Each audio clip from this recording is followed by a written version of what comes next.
ਮਸੀਹ ਯਸੂ ਦੇ ਵਿੱਚ ਤੁਹਾਡੀ ਸਲਾਮਤੀ ਹੋਵੇ। ਤੇ ਅਸੀਂ ਤੁਹਾਨੂੰ ਯਸੂ ਦੀ ਜ਼ਿੰਦਗੀ ਇਤਵਾਰ ਦਾ ਬਾਈਬਲ ਸਟੱਡੀ ਪ੍ਰੋਗਰਾਮ ਪੰਜਾਬੀ ਬਜ਼ਰੀਆ JCDC ਪ੍ਰੋਡਕਸ਼ਨ ਵਿੱਚ ਖੁਸ਼ ਆਮਦੀਦ ਕਹਿੰਦੇ ਹਾਂ। ਤੇ ਮੈਂ ਪਾਦਰੀ ਅਮਜਦ ਇਮਤਿਆਜ਼ ਤੁਹਾਡੇ ਕੋਲ ਖੁਦਾ ਦਾ ਕਲਾਮ ਲੈ ਕੇ ਹਾਜ਼ਰ ਹੋਇਆ। ਤੇ ਅਸੀਂ ਅੱਜ ਫਿਰ ਵਕਤ, ਖੁਦਾ ਦਾ ਵਕਤ ਤੇ ਮੂਸਾ, ਇਹਦੇ ਬਾਰੇ ਗੱਲ ਕਰਾਂਗੇ। ਮੇਰੇ ਭਰਾਓ ਤੇ ਮੇਰੀ ਭੈਣੋ, ਖੁਦਾ ਨੇ ਇੱਕ ਵਕਤ ਰੱਖਿਆ ਹੈ, ਉਹਨੇ ਪਹਿਲਾਂ ਤੋਂ ਮੁਕਰਰ ਕਰ ਦਿੱਤਾ ਹੈ। ਅਸੀਂ ਮੂਸਾ ਤੇ ਗੱਲ ਕਰ ਰਹੇ ਸਾਂ ਤੇ ਇਬਰਾਹਿਮ ਤੇ ਗੱਲ ਕਰ ਰਹੇ ਸਾਂ ਕਿ ਅਬਰਾਹਮ ਨੂੰ ਖੁਦਾ ਨੇ ਕਿਹਾ ਕਿ ਤੇਰੀ ਨਸਲ ਉਸ ਮੁਲਕ 'ਚ ਜਿਹੜਾ ਉਹਨਾਂ ਦਾ ਨਹੀਂ 400 ਸਾਲ ਗੁਲਾਮ ਹੋਵੇਗੀ। ਤੇ ਇਹ ਪੈਦਾਇਸ਼ 15 ਬਾਬ ਦਾ ਵਾਕਿਆ ਹੈ। ਅਸੀਂ ਪਿਛਲੀ ਵੀਡੀਓ ਦੇ ਵਿੱਚ ਵੇਖਿਆ ਸੀ ਕਿ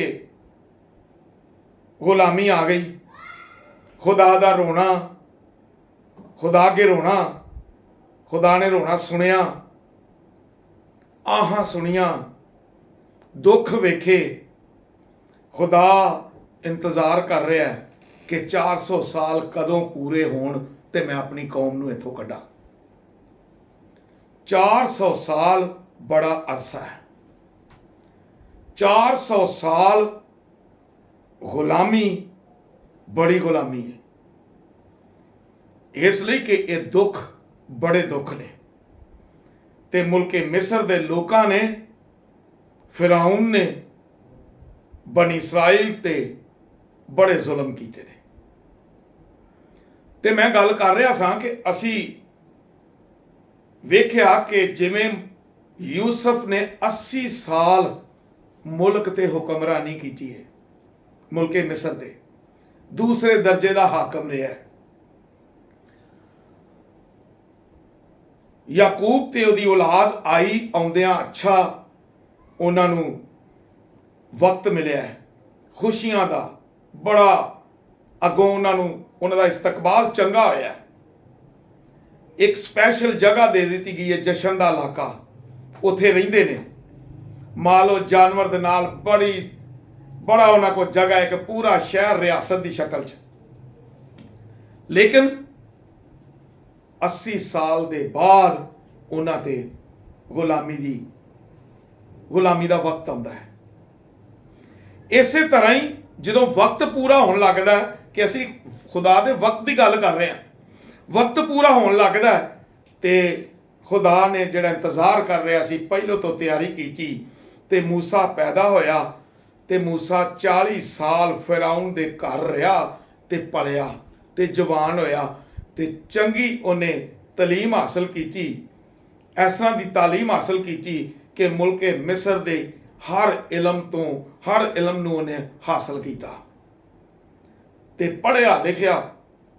ਬਾਦਸ਼ਾਹਾਂ ਦੀ ਫਿਰ ਗੱਲ ਹੀ ਹੋਰ ਹੁੰਦੀ ਹੈ। ਕਰਾਊਨ ਪ੍ਰਿੰਸ, ਅੰਗਰੇਜ਼ 'ਚ ਕਹਿੰਦੇ ਆ ਕਰਾਊਨ ਪ੍ਰਿੰਸ, ਸ਼ਹਿਜ਼ਾਦਿਆਂ ਨੂੰ ਉਹਨੇ ਤਾਲੀਮ ਲਈ ਹੈ ਤੇ ਉਹ ਵੀ ਵਧੀਆ ਤਾਲੀਮ ਲਈ ਹੈ। ਤੇ ਵਧੀਆ ਤਾਲੀਮ ਲੈ ਕੇ ਜਦੋਂ ਟਾਈਮ ਹੋ ਗਿਆ ਕਿ ਤਾਲੀਮ ਮੁਕੰਮਲ ਹੋ ਗਈ ਹੈ, ਗ੍ਰੈਜੂਏਟ ਹੋ ਗਿਆ, ਪੜ੍ਹ ਲਿਖ ਕੇ ਜਵਾਨ ਹੋ ਗਿਆ, ਤੇ ਫਿਰ ਖੁਦਾ ਨੇ ਅਗਲਾ ਵਕਤ ਉਹਦਾ ਕੱਢਿਆ ਕਿ ਖੁਦਾ ਵਕਤ ਦੇ ਨਾਲ ਨਾਲ ਕੰਮ ਕਰਦਾ ਹੈ। ਖੁਦਾ ਨੇ ਉਹਨੂੰ ਫਿਰਾਉਨ ਦੇ ਘਰੋਂ ਕੱਢਿਆ ਤੇ ਅਬਰਾਨੀਆਂ 'ਚ ਲੈ ਆਇਆ। ਅਬਰਾਨੀਆਂ ਦੇ ਵਿੱਚ ਆ ਕੇ ਉਹਦੇ ਕੋਲੋਂ ਕਤਲ ਹੋ ਗਿਆ ਤੇ ਉਹ ਡਰਦੇ ਮਾਰੇ ਭੱਜ ਗਿਆ, ਬਿਆਬਾਨ ਚਲਾ ਗਿਆ ਤੇ ਬਿਆਬਾਨ ਦੇ ਵਿੱਚ 40 ਸਾਲ ਗੁਜ਼ਾਰੇ ਨੇ। ਖੁਦਾ ਨੇ ਉਹਦਾ ਬੰਦੋਬਸਤ ਪੂਰਾ ਰੱਖਿਆ। ਦੇਖੋ, ਭਾਵੇਂ ਬਿਆਬਾਨ ਦੇ ਵਿੱਚ ਖੁਦਾ ਉਹਦੇ ਨਾਲ ਰਿਹਾ, ਉਹਨੂੰ ਮਾਫ ਕਰਨਾ, ਉਹਨੂੰ ਛੱਡਿਆ ਨਹੀਂ, ਉਹਦੇ ਨਾਲ ਰਿਹਾ ਪਲ ਪਲ ਨਾਲ ਕਿ ਖੁਦਾ ਉਹਨੂੰ ਤਿਆਰ ਕਰ ਰਿਹਾ ਹੈ। ਇੱਥੋਂ ਤੱਕ ਕਿ ਉਹਦੀ ਸ਼ਾਦੀ ਵੀ ਹੋਈ ਉਹਦੀ ਬੀਵੀ, ਉਹਦੇ ਸੁਸਰ, ਖਾਨਦਾਨ ਦੇ ਵਿੱਚ ਰਹਿਣ ਡਿਆ, ਭੇਡਾਂ ਬੱਕਰੀਆਂ ਚਾਰਦਾ ਹੈ। ਤੇ ਜਦੋਂ ਵਕਤ ਪੂਰਾ ਹੋ ਗਿਆ 40 ਸਾਲ ਦਾ, ਤੇ ਖੁਦਾ ਹੁਣ ਅਗਲਾ ਕੰਮ ਕਰਨ ਲੱਗਾ ਕਿ 40 ਸਾਲ ਬਿਆਬਾਨ ਦੇ ਤੇ 40 ਸਾਲ ਫਿਰੌਨ ਦੇ ਘਰ ਦੇ, 80 ਸਾਲ ਬਣਦੇ ਨੇ। ਜਿਸ ਤਰ੍ਹਾਂ ਯੂਸਫ 80 ਸਾਲ ਜ਼ਿੰਦਾ ਰਿਹਾ ਤੇ ਬਨੀ ਇਸਰਾਈਲ ਬੜੇ ਖੁਸ਼ ਸਨ, ਉਹਨਾਂ ਦਾ ਗੁਜ਼ਾਰਾ ਚੰਗਾ ਹੁੰਦਾ ਸੀ। ਇਸ ਤਰ੍ਹਾਂ 80 ਸਾਲ ਤੇ ਗੁਜ਼ਰ ਗਏ, ਲੇਕਿਨ ਖੁਦਾ ਨੇ ਕਿਹਾ ਮੈਂ ਇਹਨਾਂ ਨੂੰ ਕੱਢਾਂਗਾ, ਲੇਕਿਨ ਹਾਲੀ ਨਿਕਲਣ ਦਾ ਵਕਤ ਨਹੀਂ ਆਇਆ। 80 ਸਾਲ ਦੇ ਬਾਅਦ ਖੁਦਾ ਨੇ ਮੂਸਾ ਨਾਲ ਗੱਲ ਕੀਤੀ। ਮੂਸਾ ਕਹਿੰਦਾ ਝਾੜੀ ਨੂੰ ਅੱਗ ਲੱਗੀ ਏ, ਝਾੜੀ ਸੜਦੀ ਵੀ ਨਹੀਂ ਹੈ ਕੀ ਏ, ਲੇਕਿਨ ਮੈਂ ਆਪਣੇ ਰੂਹਾਨੀ ਤਜਰਬੇ ਨਾਲ ਇਹ ਗੱਲ ਕਹਾਂਗਾ ਕਿ ਮੂਸਾ ਨੂੰ ਪਤਾ ਲੱਗ ਗਿਆ ਸੀ ਕਿ ਮੈਨੂੰ ਖੁਦਾ ਨੇ ਇਥੋਂ ਕੱਢਣਾ ਹੈ। ਇਸ ਲਈ ਕਿ ਉਹਦੇ ਕੋਲ ਬਾਈਬਲ ਦਾ, ਪੁਰਾਣੇ ਬਜ਼ੁਰਗਾਂ ਦਾ, ਉਹਨਾਂ ਦੇ ਸੀਨਾ ਬਸੀਨਾ ਜਿਹੜਾ ਕਲਾਮ ਮਿਲਿਆ ਸੀ, ਇਹ ਮੂਸਾ ਨੇ ਕਲਮਬੰਦ ਕੀਤਾ ਸੀ। ਤੇ ਉਹਦੇ ਕੋਲ ਸਾਰੀ ਹਿਸਟਰੀ ਸੀ ਕਿ ਖੁਦਾ ਨੇ ਕਿਹਾ ਸੀ ਕਿ 400 ਸਾਲ ਦੇ ਬਾਅਦ ਮੈਂ ਕੱਢਾਂਗਾ। ਤੇ ਉਹਨੇ ਵੇਖਿਆ ਕਿ ਖੁਦਾ ਮੈਨੂੰ ਕਿਵੇਂ ਫਿਰੌਨ ਦੇ ਘਰ ਲਗਿਆ ਤੇ 40 ਸਾਲ ਮੈਂ ਸ਼ਹਿਜ਼ਾਦਿਆਂ ਨੂੰ ਰਿਹਾ ਵਾਂ ਤੇ ਚੰਗੀ ਤੋਂ ਚੰਗੀ ਤਾਲੀਮ ਹਾਸਲ ਕੀਤੀ ਏ, ਤੇ ਹੁਣ ਖੁਦਾ ਨੇ ਉੱਥੋਂ ਮੈਨੂੰ ਕੱਢਿਆ ਤੇ ਭੇਡਾਂ ਬੱਕਰੀਆਂ 'ਚ ਲੈ ਕੇ ਆ ਗਿਆ, ਤੇ ਮੈਂ ਭੇਡਾਂ ਬੱਕਰੀਆਂ ਚਾਰਨ ਡਿਆ ਵਾਂ। ਤੇ ਖੁਦਾ ਮੂਸਾ ਨੂੰ ਪਤਾ ਲੱਗ ਗਿਆ ਕਿ ਇਸ ਤਰ੍ਹਾਂ ਹੀ ਖੁਦਾ ਮੈਨੂੰ ਹੁਣ ਬਨੀ ਇਸਰਾਈਲ ਨੂੰ ਕੱਢਣ ਲਈ ਤਿਆਰ ਕਰ ਰਿਹਾ।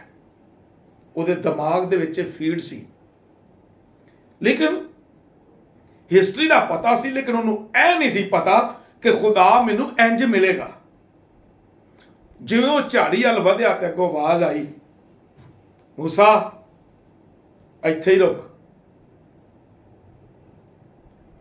ਜੁੱਤੀ ਲਾ ਤੇ ਅੱਗੇ ਆ, ਕਿਉਂ ਅੱਗੇ ਜਗ੍ਹਾ ਪਾ ਕੇ।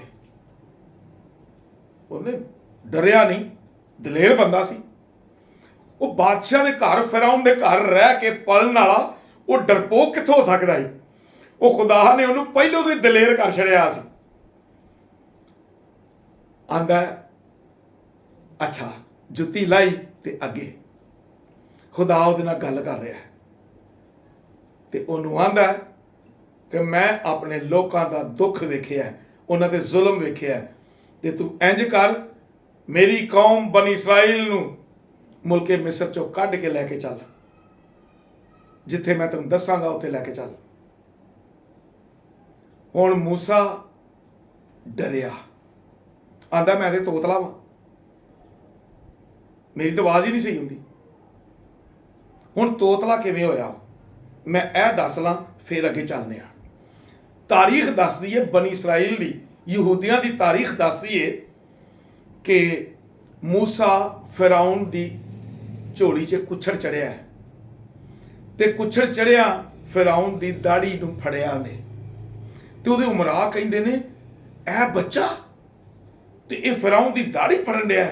ਇੱਕ ਉਮਰਾ, ਇੱਕ ਮਸ਼ੀਰ ਆਂਦਾ ਹੈ, ਫਿਰੌਨ ਇਹ ਤੇ ਤੈਨੂੰ ਬੇਇੱਜ਼ਤ ਕਰੇਗਾ, ਇਹ ਤੇ ਤੈਨੂੰ ਨੰਗਾ ਕਰ ਦੇਗਾ, ਇਹਨੇ ਤੇਰੀ ਦਾੜੀ ਫੜ ਲਈ, ਇਹ ਤੇ ਤੈਨੂੰ ਤਬਾਹ ਕਰ ਦੇਗਾ। ਦੂਜਾ ਆਂਦਾ ਨਹੀਂ, ਉਹ ਵੀ ਆਂਦਾ ਨਹੀਂ ਯਾਰ ਬੱਚਾ ਹੈ। ਕਹਿੰਦੇ ਨਹੀਂ, ਫੈਸਲਾ ਆਇਆ ਕਿ ਹੁਣੇ ਪਤਾ ਲੱਗ ਜਾਂਦਾ ਇਹਦਾ ਕਿਵੇਂ ਹੋਏਗਾ। ਕੰਮ ਇਹ ਕੀਤਾ ਗਿਆ ਕਿ ਮਸ਼ੀਰਾਂ ਨੇ ਕਿਹਾ ਇੱਕ ਅੱਗ ਰੱਖਦੇ ਆ ਕੋਲੇ ਵਾਲੀ, ਕੋਲ ਬੱਚੇ ਨੂੰ ਰੱਖ ਦਿੰਦੇ ਆ। ਜੇ ਤੇ ਬੱਚੇ ਨੇ ਕੋਲਾ ਫੜ ਲਿਆ ਤੇ ਫਿਰ ਤੇ ਸਮਝ ਲਓ ਇਹ ਬੱਚਾ ਹੈ, ਇਹ ਨਹੀਂ ਪਤਾ। ਤੇ ਜੇ ਇਹਨੇ ਨਾ ਫੜਿਆ ਤੇ ਫਿਰ ਸਮਝ ਲਓ ਇਹ ਬੱਚਾ ਕੋਈ ਸ਼ੈ ਵੇ, ਤੇ ਬਿਹਤਰ ਹੈ ਕਿ ਇਹਨੂੰ ਹੁਣੇ ਮਾਰ ਦਿੱਤਾ ਜਾਏ। ਮੂਸਾ ਨੂੰ ਜਦੋਂ ਥੱਲੇ ਤਾਰਿਆ ਨਾ, ਉਹ ਰਿੜਦਾ ਹੋਇਆ ਅੱਗੇ ਵਧਿਆ, ਉਹਨੇ ਕੋਲਾ ਫੜਿਆ ਤੇ ਮੂੰਹ ਜਲਾ ਲਿਆ। ਮੂੰਹ ਜਲਾਇਆ ਤੇ ਉਹਦੀ ਜ਼ਬਾਨ ਥੋੜੀ ਜਿਹੀ ਸੜੀ, ਜਿੱਥੋਂ ਉਹ ਤੋਤਲਾ ਹੋ ਗਿਆ ਸੀ। ਤੋਤਲਾ ਤੇ ਹੋ ਗਿਆ, ਹੁਣ ਵੱਡਿਆ ਹੋ ਕੇ ਵੀ ਤੋਤਲਾ ਸੀ। ਤੇ ਮੈਨੂੰ ਅੱਛੀ ਤਰ੍ਹਾਂ ਯਾਦ ਹੈ, ਮੈਂ ਥੋੜਾ ਜਿਹਾ ਦੱਸ ਦਿਆਂ, ਮੈਂ ਕ੍ਰਿਕਟ 'ਚ ਬੜਾ ਵਕਤ ਗੁਜ਼ਾਰਿਆ। ਮੀਆਂ ਦਾਦ ਵੀ ਤੋਤਲਾ ਸੀ, ਜਵੇਦ ਮੀਆਂ ਦਾਦ ਪਾਕਿਸਤਾਨ ਦਾ ਕਪਤਾਨ ਵੀ ਰਿਹਾ, ਅੱਛਾ ਬੈਟਸਮੈਨ, ਉਹ ਵੀ ਤੋਤਲਾ ਸੀ। ਲੇਕਿਨ ਮੂਸਾ ਵੀ ਤੋਤਲਾ ਸੀ। ਉਹਨੇ ਕਿਹਾ ਮੇਰੀ ਜ਼ਬਾਨ ਠੀਕ ਨਹੀਂ, ਮੈਂ ਕਿਵੇਂ ਗੱਲ ਕਰਾਂਗਾ, ਮੇਰੀ ਕੌਣ ਮੰਨੇਗਾ। ਖੁਦਾ ਨੇ ਕਿਹਾ ਅੱਛਾ, ਮੈਂ ਇਹਦਾ ਬੰਦੋਬਸਤ ਵੀ ਕਰਨਾ,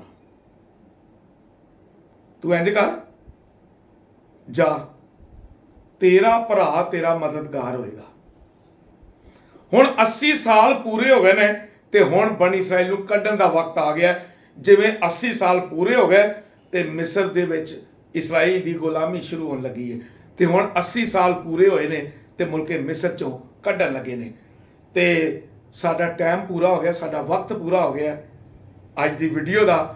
ਅਸੀਂ ਇਸ ਵੀਡੀਓ ਨੂੰ ਅਗਲੇ ਹਿੱਸੇ ਨੂੰ ਜਾਰੀ ਰੱਖਾਂਗੇ ਤੇ ਅਗਲੀ ਵੀਡੀਓ ਦੇ ਵਿੱਚ ਇਹਦਾ ਅਗਲਾ ਹਿੱਸਾ ਬਿਆਨ ਕਰਾਂਗੇ। ਖੁਦਾ ਤੁਹਾਨੂੰ ਬਰਕਤ ਦੇਵੇ ਤੇ ਮੈਂ ਉਮੀਦ ਕਰਨਾ ਕਿ ਤੁਸੀਂ ਬੜੇ ਧਿਆਨ ਨਾਲ ਸੁਣ ਰਹੇ ਹੋ ਤੇ ਵੇਖ ਰਹੇ ਹੋ। ਤੁਹਾਡੇ ਵਾਸਤੇ ਕੁਝ ਨਵੀਆਂ ਗੱਲਾਂ ਵੀ ਨੇ ਤੇ ਕੁਝ ਤੁਸੀਂ ਖੁਦਾ ਦੇ ਕਲਾਮ ਨੂੰ ਤੇ ਮੂਸਾ ਨੂੰ ਤੇ ਖੁਦਾ ਦੇ ਵਕਤ ਨੂੰ ਚੰਗੀ ਤਰ੍ਹਾਂ ਸੁਣ ਵੀ ਰਹੇ ਹੋ ਤੇ ਸਮਝ ਵੀ ਰਹੇ ਹੋ ਤੇ ਵੇਖ ਵੀ ਰਹੇ ਹੋ। ਖੁਦਾ ਤੁਹਾਨੂੰ ਬਰਕਤ ਦੇ। ਆਮੀਨ।